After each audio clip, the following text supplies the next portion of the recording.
Oi pessoal, tudo bem?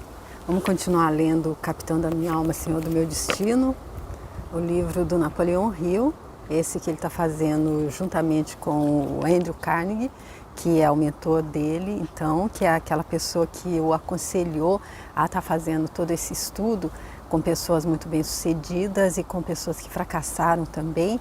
Ao todo, ele conversou, ele pesquisou mais de 500 líderes de cada setor, e além de milhares de outros empreendedores também, tanto de sucesso como fracassados. E ele fez esse estudo durante 30 anos da vida dele, com o objetivo de estar então trazendo, colocando assim em prática, uma filosofia de sucesso. Como alcançar o sucesso. Ele já mostrou isso, já falou sobre isso, já trouxe tudo isso que ele colocou ali, que ele aprendeu, tudo isso ele transformou em princípios básicos e trouxe esses princípios ali no livro Pense e Enriqueça. Eu fiz uma série também com esse livro, eu deixo aqui se você quiser ver, e falou deles novamente ali no livro Mais Esperto que o Diabo. Por enquanto eu só li esses dois dele e esse é o terceiro. E então ele está trazendo o que ele aprendeu e colocou em prática na vida dele mesmo. Porque ele próprio, assim como o Andrew Carnegie, que era um multimilionário, que foi um dos homens mais ricos da época dele, tem ali o Carnegie Hall, ali em Nova York, em Manhattan, uma casa de show que foi alguma coisa deixada, é um legado dele. E ele, então, os dois, tanto Napoleão Hill quanto o Andrew Carnegie, eles não nasceram em berço de ouro, ao contrário, eles nasceram em extrema pobreza. E ambos reverteram isso. O Andrew Carnegie, então, conseguiu estar se tornando um multimilionário, ajudando na indústria do aço, ajudando muita gente a se tornar milionário também, como ele explica, como ele disse, em algum dos livros ele sempre falou disso. E aí ele aconselhou Napoleão Hill a fazer essa pesquisa para estar ajudando todos nós a nos tornarmos milionários, só ter dinheiro no bolso. Não. O Napoleão Hill deixa bem claro isso, que a técnica dele, a filosofia de sucesso dele é para alcançar plenitude em todos os setores da vida, não apenas a financeira. E aqui nesse livro, Capitão da Minha Alma, Senhor do Meu Destino, que está então ele foi influenciado, ou ele foi, como que diz, quando a pessoa ele foi inspirado para o título desse livro, no poema Invictus, do William Ernest Henley, que termina: não importa quão carregada, quão estreito portão ou quão carregada de punições a lista, sou senhor do meu destino, sou capitão da minha alma. E aí o Napoleão Hill diz aqui em uma das passagens desse livro que ele lamenta que o Henley não tenha completado, não tenha continuado dizendo: sou capitão do meu destino, senhor da minha alma, desde que eu faça atenção aos meus pensamentos, que é daí que tudo emerge. O pensamento vira sentimento, depois se transforma em uma emoção e aí é a ação. E é aí que vai para aquela vibração, a vibração é onde é que a gente está vibrando. Em que frequência a gente está vibrando, a gente se coloca naquela frequência e aquilo que a gente recebe de volta do universo, de Deus, da vida. Então tudo que a gente está vivendo, se não é exatamente aquilo que a gente gostaria de estar vivendo, a gente tem que dar uma olhadinha lá na linha de montagem, lá na fabricação. A gente está aqui, digamos, no início, pegando o produto final, a gente tem que ver ali no início, onde ele começou. Ele começou lá no pensamento. E é isso que o Napoleão Hill diz: desde que a gente preste atenção no que a gente está pensando, desde que a gente tome conta da nossa mente, ele diz aqui, seja dono da sua própria mente. Desde que a gente faça isso, sim, nós podemos ser senhores e senhoras do nosso destino, capitães da nossa alma. Uma das pessoas que é outro exemplo, além do Napoleão Hill e do Andrew Carnegie sobre isso, é a Oprah Winfrey, que também nasceu em condições que poderia dizer, se fosse como a professora Lúcia Helena disse, ela fosse se pegar ali na síndrome da Gabriela, eu nasci assim, eu cresci assim, não tem jeito, vai ser mesmo assim, ela estaria hoje completamente na falta e na escassez, porque ela nasceu preta e pobre, foi até renegada pela própria mãe, porque era um pouco mais preta do que ela podia ser. E aí, então ela hoje é uma multimilionária e tem sucesso em todos os setores da vida dela. Ela disse, eu vi um vídeo dela em que ela diz exatamente isso, ela vive o sonho de Deus para ela na plenitude do sonho de Deus para ela, não apenas na parte financeira. E ela disse que tomou conhecimento desse poema Invictus quando ainda muito menina, ela tinha 8 anos. Ela disse que não entendeu no momento a profundidade das palavras do poema, porém ela o copiou e colou no espelho e transformou isso, sou o Senhor do meu destino, capitão da minha alma, como um mantra para ela. Até que em idade adulta ela entendeu que isso queria dizer, de acordo com ela, eu sou responsável. E eu acredito, concordo com ela, não é à toa que ela é minha fã. Eu concordo com ela porque eu acredito que quando a gente entende que nós somos responsáveis, a gente está colhendo coisas que a gente não está gostando, a gente está sofrendo, tem que ver o que a gente plantou ali antes. Se a gente está na fase da colheita e não está gostando, a gente está colhendo limão, a gente queria estar fazendo uma laranjada, então não tem jeito, da próxima vez a gente planta laranja. Então é isso que esse livro que o Napoleão Hill explica, então, ele e o Andrew Carnegie, e aqui nós estamos nesse livro onde ele traz exatamente os conceitos de visão criativa, pensamento organizado e atenção controlada para que a gente alcance esse pleno êxito, esse sucesso em todos os setores, e nós estamos aqui no terceiro capítulo, que é o da atenção controlada. Ele já falou aqui, trouxe exemplos de pessoas que usaram a atenção controlada ou que detectaram o quanto a atenção controlada foi importante no sucesso que eles tiveram, e nomes assim de muito sucesso, nomes que ficaram marcados para a história, como por exemplo Thomas Edison. E ele já trouxe aqui a oração, falou da oração também, porque em todo o tempo que ele passou, em todos os conceitos que ele traz, sempre a emoção da fé está ali como uma coisa importante, um aspecto importante a se prestar atenção se a gente quiser ter sucesso. Só um dos aspectos. E agora vamos ver o que é que ele vai trazer depois aqui da oração, nesse finalzinho do terceiro capítulo, que vai ser definição de objetivo. Então vamos ver o que ele fala aqui sobre isso. Aqui se deve entender o pleno significado da ênfase de Andrew Carnegie nos relacionamentos de perfeita harmonia entre a mente de todos do grupo de Mastermind. Falta de harmonia por parte de um indivíduo do grupo destruirá a característica de atenção controlada e de aliança.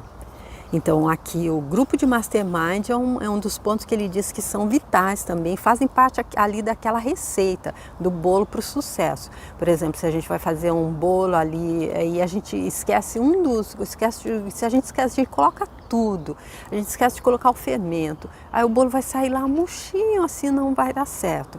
Então tudo que ele trouxe, fazendo assim uma comparação, ele está trazendo como fazer o bolo do sucesso. Então entrar para um grupo de Mastermind ou encontrar pessoas que estão na mesma busca, na mesma vibração, estejam vibrando na mesma frequência que a gente quer estar pelo menos, e estejam no mesmo caminho, estejam com a mesma busca, na mesma pegada, e ele diz, inclusive, ele aconselha a gente estar procurando pessoas que estejam até mais adiantadas, que estejam vibrando ainda um pouco mais, estejam em uma frequência ainda mais alta que a nossa, porque assim eles podem nos ajudar. Mas aí, se nós estamos todos em busca do mesmo objetivo, a gente tem que ter aliança e tem que ter união. E aí é isso que ele está dizendo aqui, que se não houver perfeita harmonia entre a mente de todos desse grupo, então não vai haver se faltar harmonia por parte de um indivíduo do grupo, essa falta de harmonia de uma pessoa vai destruir toda a característica de atenção controlada da aliança que deve haver entre todos. Então eu estou repetindo também porque ele disse que não seria da primeira vez que a gente lesse o livro que a ficha ia cair, que a gente ia assimilar tudo e entender tudo. Ele aconselhou a estar fazendo mais de uma leitura. Então, por isso que eu me permito estar repetindo também, tá bom? É óbvio, portanto, que a atenção controlada é mais fácil de alcançar por um indivíduo do que por um grupo, por causa da dificuldade para reunir um grupo de pessoas que subordinem desejos e motivos pessoais à realização de um fim comum. Aqui estou ali dizendo que quando são mais de uma pessoa, já entram energias diferentes, já por mais que as pessoas estejam em busca do mesmo objetivo, cada pessoa é uma pessoa, cada personalidade é uma personalidade. E aí então ele disse que é mais fácil estar alcançando essa atenção controlada sozinho do que em grupo, exatamente por isso, por essas diferenças. O povo mórmon conseguiu, mas foi inspirado por um dos motivos mais fortes que existem, o desejo de autopreservação. E ele diz que tudo que, quando para a gente alcançar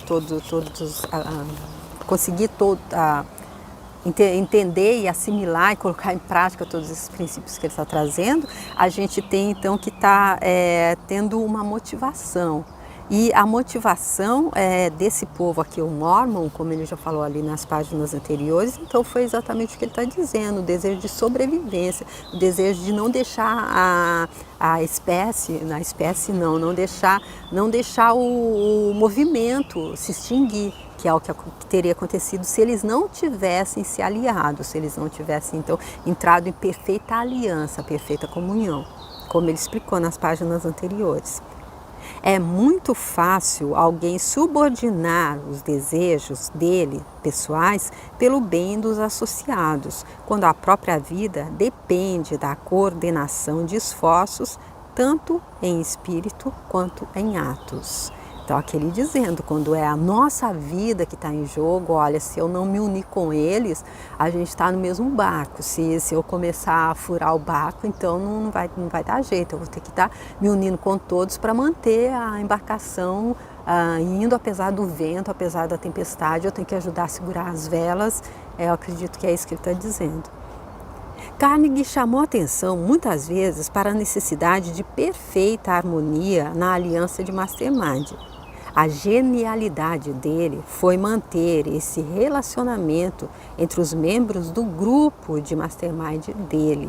E ele mesmo foi o maior segredo das estupendas realizações que teve. Ele organizou de tal forma o relacionamento dele com os aliados de Mastermind que todos enriqueceram além de qualquer medida que teria sido possível se trabalhassem de maneira independente, sem a ajuda dele.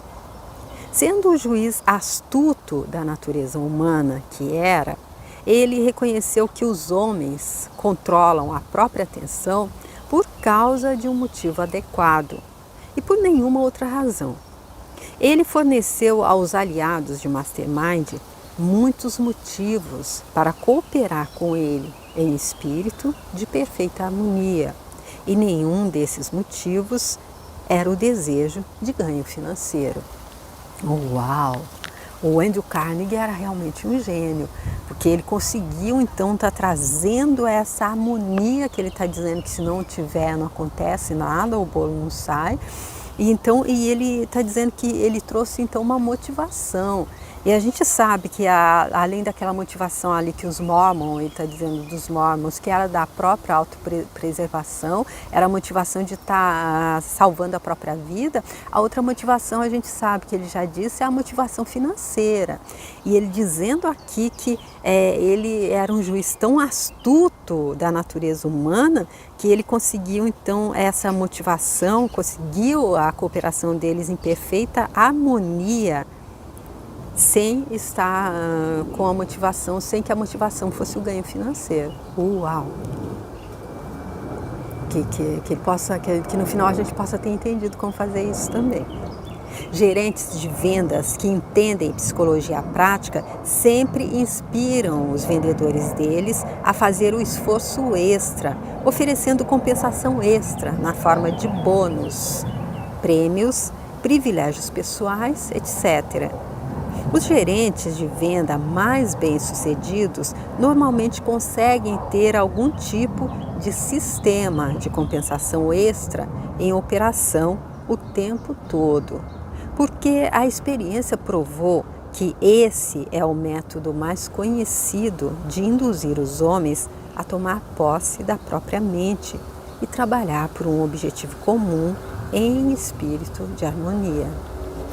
Aqui então ele diz que a motivação que o Andrew Carnegie passava para o pessoal do mastermind dele, que todos se tornaram milionários também, talvez não tanto quanto ele, mas se tornaram também em todos os setores. E ele está dizendo aqui que então que os gerentes de venda que entendem essa psicologia prática, então eles inspiram as pessoas que trabalham com ele, os vendedores da equipe deles, a fazer o esforço extra. E como é que eles fazem isso? Oferecendo compensação extra. Porque eu já ouvi também do professor Eric Kotter ele dizer que a melhor forma de fazer com que alguém te faça alguma coisa é você dar alguma coisa. Se dá alguma coisa para ela, imediatamente ela é devedora. Ele dá o exemplo do vendedor que chega ali na porta da pessoa e fala: "Oh, dona Maria, a senhora acabou de ganhar um bônus, acabou de ganhar um presente." Aí depois disso, se ela não estiver atenta a isso, ela vai comprar tudo que ele tiver para vender. E eu vi isso acontecendo com a minha mãe. Ela comprava o carnê do baú da felicidade. E aí uma vez ela comprou 10 carnês e tinha que pagar a primeira mensalidade. Ela pegou todo, raspou, limpou tudo e pagou, porque a pessoa disse, o vendedor disse que ela já tinha ganho, ela tinha sido sorteada, mas para isso ela teria que comprar mais 10 carnês e ela comprou. Infelizmente a pessoa que faz isso, ela ainda não entendeu, não é? Também como que é o jogo, como que é a brincadeira, porque também tudo aquilo que a gente faz para o outro volta para a gente. O gerente de vendas menos experiente frequentemente recorre a outros métodos de produção de resultados de vendas, como provocar em seus vendedores o medo da perda do emprego. Tais métodos, às vezes, produzem resultados temporários que parecem ser satisfatórios, mas são apenas temporários. O sucesso permanente em qualquer tipo de relacionamento humano deve ter por base confiança mútua e espírito de harmonia. Relacionamentos humanos construídos sobre qualquer outro tipo de base tendem a fracassar. Qualquer que seja a natureza ou o objetivo para o qual tenha sido formado esse relacionamento, vamos nos lembrar disso e tirar proveito. Então aqui mais uma vez ele dizendo que aqui nessa nossa realidade, onde a gente veio para evoluir, onde a gente veio para entender que o mal não existe, o mal é a ausência do bem, porém nós estamos em uma realidade de polaridades, nós estamos em uma realidade do relativo e do dual. A gente tem que entender que se a gente estiver fazendo alguma coisa com qualquer outra segunda intenção, a nossa consciência, a consciência maior está vendo. O reality show tem câmera para tudo que é lado. Então ele dizendo que o sucesso permanente em qualquer tipo de relacionamento humano deve ter por base confiança mútua e espírito de harmonia, porque alguns gerentes de vendas experientes, eles usam recursos e outros métodos como provocar nos vendedores deles o medo da perda do emprego. Então eles estão usando o fomento errado, porque o medo, ele já disse aqui que o medo realmente não faz parte dessa receita, não faz parte desses ingredientes que vão para a gente fazer o bolo do sucesso. Em nenhum momento que a gente usar o medo, se o medo entrou, o bolo já não vai sair do jeito que vai ser, já é certeza que não vai ser possível comer esse bolo. O mundo agora enfrenta uma emergência com a maioria das pessoas aparentemente ignorando a importância de relacionamentos humanos harmoniosos. Não pode haver harmonia de relacionamentos humanos em um mundo dominado por egoísmo, ganância, inveja, vingança, ódio, luxúria, avareza, medo, dúvida, indecisão e desejo de obter alguma coisa em troca de nada. Sentimentos hoje tão evidentes no mundo. Ai, gente, que bom que ele escreveu esse livro em 1909, eu acho, né? Acho que é isso. Foi em 1909, não sei onde é que eu não vou achar aqui agora, mas eu acho que é isso, né? Ali no comecinho. Cadê? Não, então, não sei, mas eu acredito que sim. Então, ainda bem, né? Porque hoje os tempos já são diferentes, né? Hoje, será que ainda a gente está ainda nesse mundo que está sendo dominado por egoísmo, ganância, inveja, vingança, ódio, luxúria, avareza, medo, dúvida, indecisão e desejo de obter alguma coisa em troca de nada? O pior é que ainda estamos, né? Então é isso que ele está dizendo. É uma situação de emergência, com a maioria das pessoas aparentemente ignorando a importância de relacionamentos humanos harmoniosos. E eu acrescentaria aqui também verdadeiros. Não é? Não pode haver paz de espírito ou sucesso permanente para um indivíduo que é dominado por algum desses estados mentais negativos. Olha, que não pode haver paz de espírito ou sucesso permanente por quem seja dominado por qualquer um desses estados. Não está dizendo, se for só um, tá bom, passa. Não. Que é dominado por algum desses estados mentais. Então, se a gente não tem ódio nenhum, a gente não sente vingança, a gente não sente inveja, mas a gente está dominado pelo medo, nós já fazemos parte desse pessoal que não pode ter paz de espírito. Se a gente é a gente sabe que a coragem não é a ausência de medo, mas é fazer ainda com medo mesmo. A gente chega, a Lisa Nichols, ela aparece ali no livro O Segredo, é também uma outra minha fã, ela também passou da falta e da escassez, deu o salto quântico para a vida, a plenitude em todos os setores. Ela fala que é isso, a gente tem que chegar ali na beiradinha e saltar. Ainda com medo, porque o medo vai estar sempre com a gente. Mas quando a gente enfrenta ele, a gente saltou ele e diz, não posso fazer mais nada agora deixa. Enquanto a gente não toma o impulso de saltar, ele segura.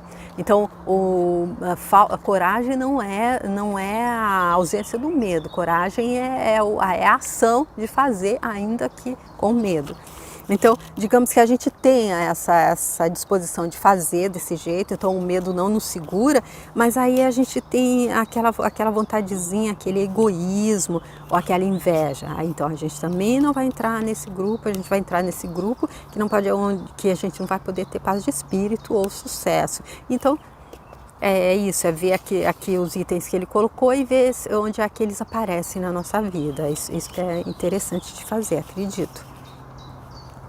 Então, a atenção controlada é um dos princípios principais, um dos principais princípios pelos quais todos os estados mentais negativos podem ser eliminados. Então, aqui, atenção, olha ele ensinando, então, ainda que ele já disse, se tiver um estado negativo, a gente já sai da fila dos que vão alcançar paz de espírito e sucesso. Então, como é que a gente faz? Se tiver, ainda que seja só um, que a gente esteja só com um estado negativo, como é que a gente faz para eliminá-lo? Atenção controlada. Eu acredito que a atenção controlada, vindo de mãos dadas com a autodisciplina e a força de vontade. Que ele já disse que a vontade é o carro-chefe, é a mestre de todos os setores da mente. Então, se a gente não tiver força de vontade e ainda fizer corpo mole, aí não tem como tirar algum desses, nem que seja só um que esteja nos dominando. Em um recente pronunciamento de rádio, o Papa Pio disse que a guerra mundial é a maneira de Deus para purgar um mundo doente dos pecados dele. O bom senso sugere que as pessoas do mundo, com exceções, é claro, estiveram se relacionando entre elas desde o início da Primeira Guerra Mundial, de um jeito que merece correção. Então, aqui, gente, olha aqui que interessante, então, o que ele está dizendo. Um Papa, né? Um Papa dizendo, então, que a Guerra Mundial é a maneira de Deus para purgar um mundo doente de pecados. E aí, então, ele dizendo que isso sugere, que o bom senso sugere, então, que as pessoas do mundo, com exceções, claro, estiveram se relacionando entre elas desde o início da Primeira Guerra Mundial de um jeito que merece correção. E agora ele vai trazer um outro subtítulo aqui. Então, para não ficar, ele é meio longo, é o subtítulo Amor, ele vai trazer agora. Eu vou deixar então por aqui, até vou parar nesse aqui para a gente poder estar bem, como que diz, meditando sobre isso que ele disse aqui, que é super interessante, como todo o restante do livro, que é a definição de objetivo, para que aí então nós possamos continuar no próximo vídeo e ver o que é que ele vai falar sobre amor. E aí então eu agradeço vocês que vieram até aqui comigo, vocês que deixam a sua curtida no vídeo, vocês que me mandam mensagem, muitíssimo obrigada. Vocês que se inscreveram no canal também, eu tenho aí os livros dele, como eu já disse, o Pense e Enriqueça, o Mais Esperto que o Diabo, e tem também muitos outros livros. Tem nos finais de semana eu faço os livros do Chico Xavier, eu já fiz 2 deles, estou no 3º, já fiz o Paulo Estevão e depois o Boa Nova. O primeiro então foi ditado por Emmanuel, faz parte da série Romances de Emmanuel, como é esse que eu estou fazendo agora. Atualmente eu estou fazendo há 2000 anos, que é a história do próprio Emmanuel. E também fiz o Boa Nova, que foi ditado por Humberto de Campos, porém eu fiz ele no segundo, que não faz parte da série, porque eu li que era o segundo preferido de Chico e que o primeiro seria o Paulo Estevão. Então eu comecei com o primeiro e segundo preferido de Chico Xavier e agora vou continuar com a série. Deixo aqui em destaque se você quiser ver e se você quiser então se inscrever no canal para ver os outros livros, tem outros também e outros vídeos também. Se você quiser se inscrever, eu vou ficar super contente. Se você ainda não, se for leve para você, obrigada. E se você quiser passar esse vídeo para alguém que você acredite que possa ter interesse, então também aqui no que o Napoleão Hill está explicando, juntamente com o Andrew Carnegie, aqui nesse livro Capitão da Minha Alma, Senhor do Meu Destino. Se você quiser passar, especialmente se essa pessoa não souber ler, ou se essa pessoa for deficiente visual, ou se essa pessoa não tiver tempo, ou por alguma razão ela nunca teria por conta própria procurado ler, sabido, conhecido sobre esse livro, sobre Napoleão Hill, então, por favor, faça também, eu vou ficar super feliz e espero contar com você para o próximo vídeo. Obrigada, tchau!